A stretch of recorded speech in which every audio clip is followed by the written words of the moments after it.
Urban explorers, what is the creepiest we're not alone experiences you've had? This was back in summer 2012.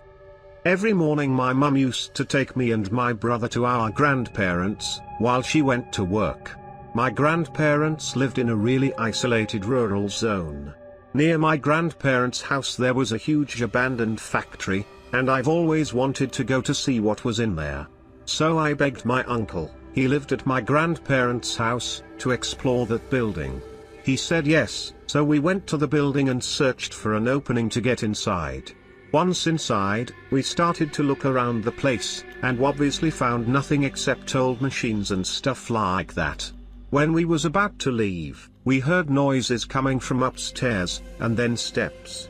We saw a shadow coming towards us, so we got the feck out of there running. A few days later, I was at my grandparents' house with all my cousins. Suddenly, the neighbors rang our doorbell, and told us that there was someone breaking into our back garden. My uncle went out to check while one of my cousins called 112, local police number. Soon after the call, my uncle came back inside, and he told us that he saw that guy that had broke in, running towards the old abandoned building. I never discovered if the guy in the building and the other in the garden were the same person. Pretty fucked up story. When my house was being built, I did what you're not supposed to do, and went into the construction zone to take some pictures in the frame that was being built. I did it a few times. One of the last times I kept hearing weird noises that seemed to be sort of following me, and I totally felt like there was someone else there with me. Anyways, turned out it was a fucking raccoon that was in there. I don't know what he was doing, but when I saw him I got just as scared as if it had really been a ghost and fucking ran for it.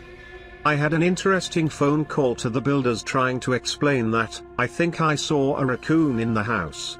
When I was on the road looking at the house from my car, and it looked at me out where the window is supposed to be. Rural experience, a graveyard behind my high school in the middle of cornfields was a go-to driving around spot because we had nothing else to do as teenagers. Early on in the school year, a lady parked her car in the back of the cemetery and walked into the cornfield and shot herself in the head.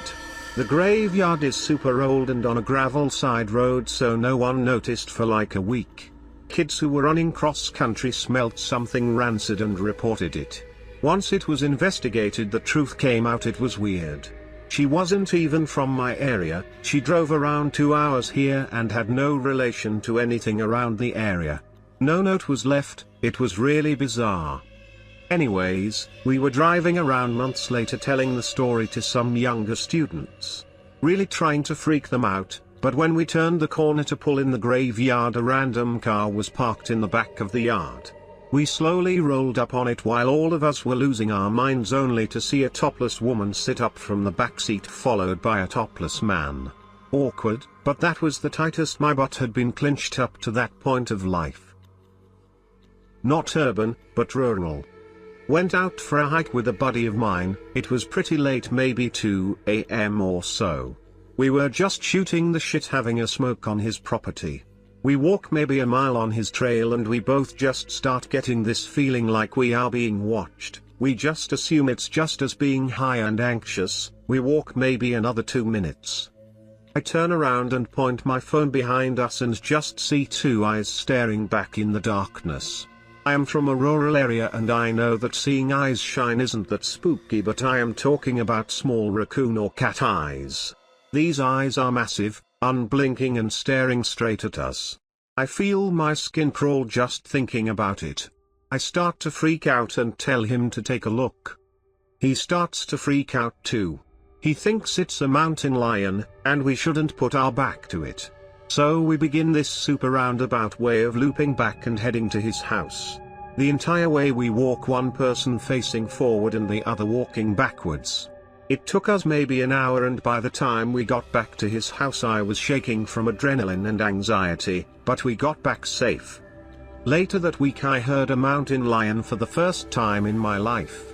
And let me tell you, it's fucking terrifying. I've posted this a couple of times before, but people seem to like it, so here's a copy and paste. One summer when I was a kid it somehow got popular to explore the storm drainage system underneath our neighborhood. Yes, like the ones in it, but just boring concrete. These were the round tunnels made from pre-made pieces. Getting into the pipes required crawling through a tight fit for 15 to 20 feet, but after that you could stand.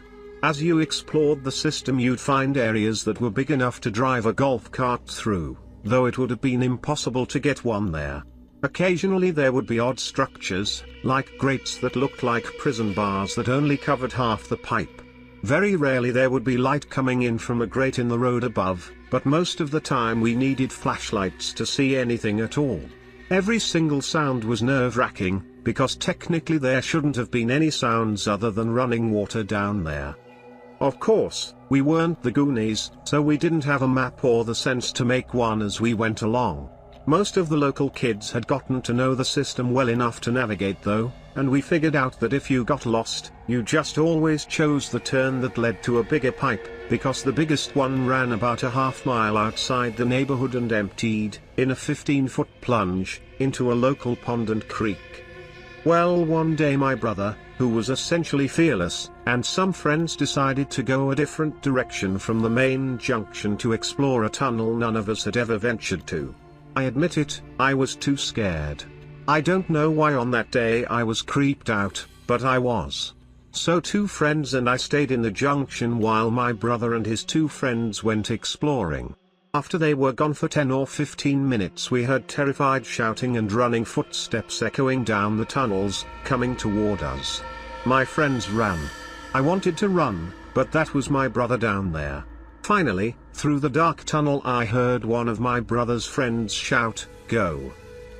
We all ran the big tunnel, because instinctively we knew that whatever was down there would catch us if we had to shimmy back through the small pipes to get out the way we came in. So we ran, hard, flashlight beams bouncing off the walls, until we finally started seeing light from where the tunnel emptied into the pond. One by one we all reached the drop and just kept running into thin air, falling into the pond below. I was terrified of heights and I didn't even know how to swim, but that didn't stop me. As I was making my way to land my brother and his friends came shooting out of the pipe and into the pond. For a moment I thought they had been playing a prank on us. But no, my brother immediately insisted that we all go home. He wouldn't even tell me what happened on the entire, dripping wet, almost a mile walk. The whole group went to my house and my brother, knowing we would all get in trouble, told my mother where we were and what we had been doing. He also told her that when he and his friends reached the next junction in the tunnel they were exploring, they came across a spot where light was trickling in from above. There was a pile of trash and debris built up around one of those half-pipe prison bar grates. And laying within that pile of trash, they saw a man, who upon hearing them, raised his head, reached out towards them, and started crawling out of the trash in their direction. So they ran. My mother called the police. They asked my brother to guide them to the location in the pipes where this happened. They found exactly what he described, but the man was gone. Within minutes there were at least a dozen police cars around our neighborhood with people and dogs searching that drainage system. They wouldn't tell us any details, but we do know that they never found the man. The dogs followed his scent to the end of the pipe at the pond, but they never picked up the scent anywhere on the ground around the pond or creek. As far as I know, none of us ever went into the storm drains again. I lived quite literally in the middle of nowhere. I worked a night job as well. I was leaving the house one night and heard gunshots, as if dozens of firearms discharged at the same time. I hit the deck and laid flat on my stomach and was freaking out. Several seconds later, I heard it again. I had my keys in my hand and got my door unlocked and crawled back inside the house. I was terrified and had no idea what was happening. I went from window to window literally expecting to see people coming from the woods. There was no one. I didn't go to work or sleep that night because I couldn't figure out WTH. I called my dad the next morning and he was beside himself. He said, "You know there was a fort there during the Civil War, right? Shots fired from the past." I was exploring an abandoned theater, since demolished, at a state school. I rarely have experiences, and mostly urbex by myself, but this particular time there were loud screeches / metal sounds and bangs that I can't attest that building ever made before or after the many times I've explored it.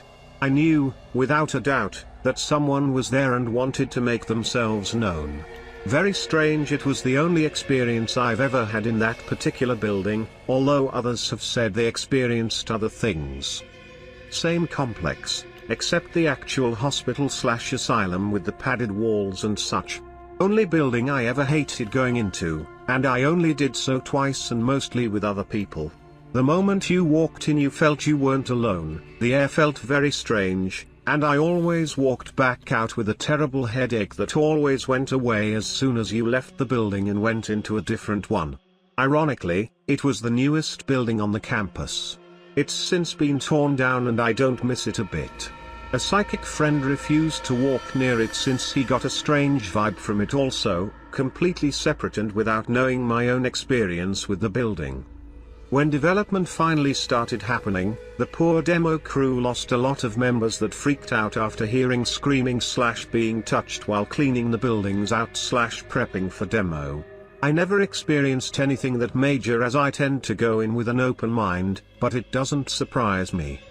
On the flip side, I gave a bunch of amateur urbexes a scare too.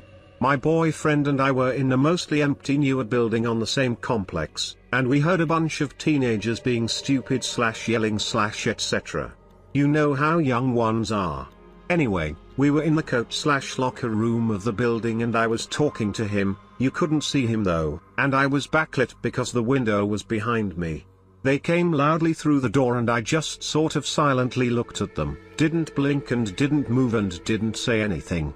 They kinda had this freaked out look on their face, then backed up and left the building. I still giggle at that one. TLDR, got attacked by a homeless guy with a harpoon. Finally one where I can share the maddest thing that has happened to me. This is roughly 8 to 9 years ago. Me and my friends had just started passing our driving tests. We were 17 to 18, so we'd go for drives in the late evenings to explore scary or haunted local places. This particular evening wasn't really overly interesting, but we were on our way to a pretty nice pub / restaurant that's located a bit out of the way of everything else, and we pulled over into a viewpoint as one of the guys needed a bathroom break. There were no bathrooms. From the small car park there was a path to a gated house, another path that led down to a beach, and also an opening with an old damaged gate that had enough space on its sides to just walk around it. Behind the gate was seemingly just a bunch of trees / bushes / forest. The guy went in that direction and came back weirdly excited, saying there's a creepy / abandoned looking caravan just sat in the middle of the foresty area, with a load of camping chairs set up outside it. Just for the record, we were never troublemakers, we liked to have a laugh, but we had absolutely zero bad intentions here. If you stepped just past the gate you could see the back of the caravan and some of the chairs. It did look in disrepair and the window was smashed. No signs of life though. Somehow as a group we decided we'd go to the pub place for a bit of food, then come back again and have a proper look at this caravan. When we came back it was now 11 PM, so pitch dark and there were no lights there at all. Clear sky though, so the moon gave us some visibility. We decided to slowly sneak up to the caravan, maybe have a look what's inside and just go from there.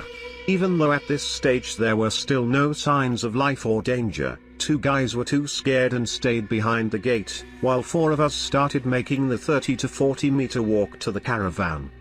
Thinking back to it, the silence was way too eerie even though this was the middle of nowhere, and I still very clearly remember how quickly it went downhill. As we got close to the caravan, I suddenly noticed an old-looking push bike propped up against the side of it that we couldn't see before. Alarm bells instantly went off and I started to whisper, I was second, to the lead guy to let him know, which is when someone suddenly jumped out from a bush just past the caravan. This is without a doubt the second scariest moment of my life so far. The first happened moments later. We all started screaming and sprinting back to our cars. I subconsciously realized I had just been overtaken by the lead guy, yet as I reached the gate I heard very quick heavy footsteps behind me. This is scary moment number 1 of all time for me. We had our 2 cars parked up just in front of the gate, but facing it, absolutely idiotic setup for a quick getaway. I managed to somehow grab my keys and jump into mine amidst absolute chaos. Everyone seemed to be running about screaming and my heart was pounding.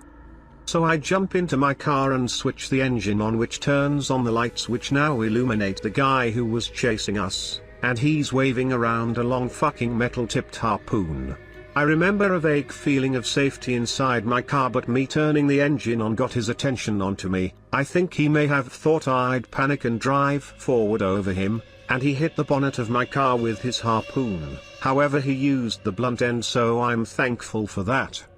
2 others hopped into my car, but the other driver couldn't get his keys out, so him and the rest ran out of the car park onto a completely dark 60-mile-per-hour road that went steeply downhill. Everyone ran downhill apart from what I guess is the genius of the group who went uphill on his own. I somehow had enough nerves to reverse back whilst being careful not to hit anyone, then drive out the car park. Guy was stood there waving his harpoon still and shouting. I couldn't make out what he was saying amidst the chaos, but thankfully didn't chase me.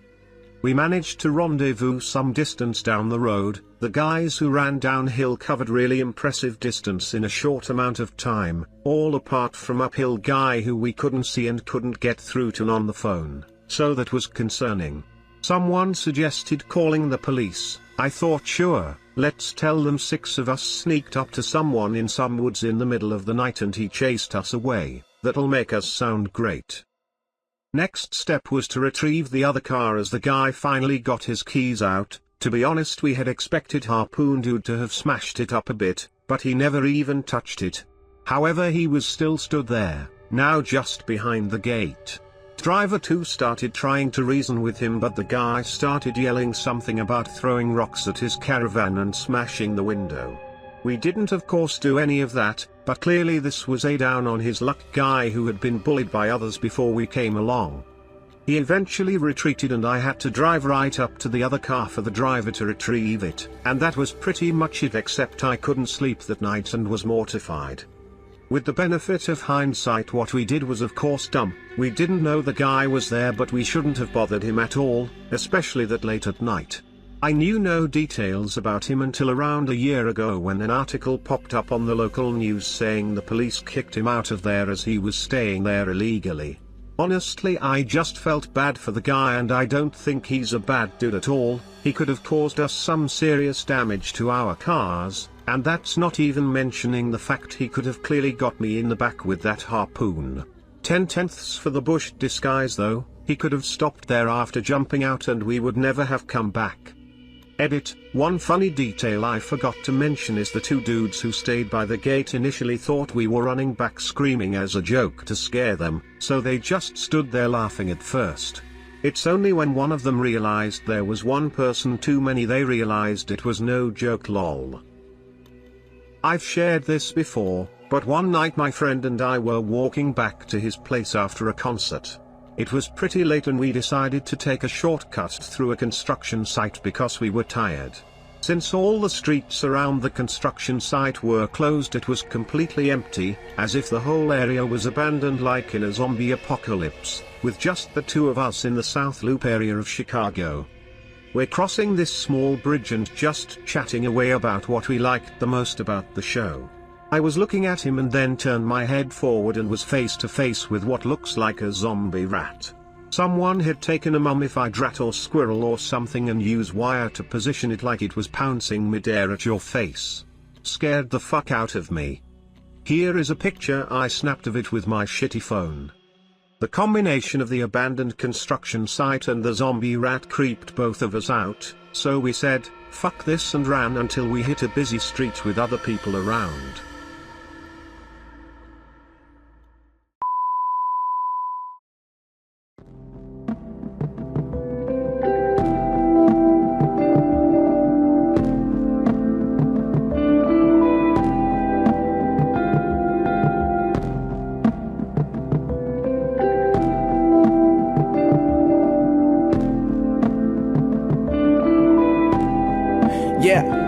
Got me in this party all up in the zone. Hottest Betty's trying to take away my cell phone. Like, come and party, I've been trying to shake you off my mind, but just can't get you off me. Keep it moving, they ain't worth it, yeah, that's what my father taught me. But for now I'm going through the motions of letting go, cause my mind's telling me yes, but my heart really don't know. Your heart went dark out of nowhere, yet I still see it glow. So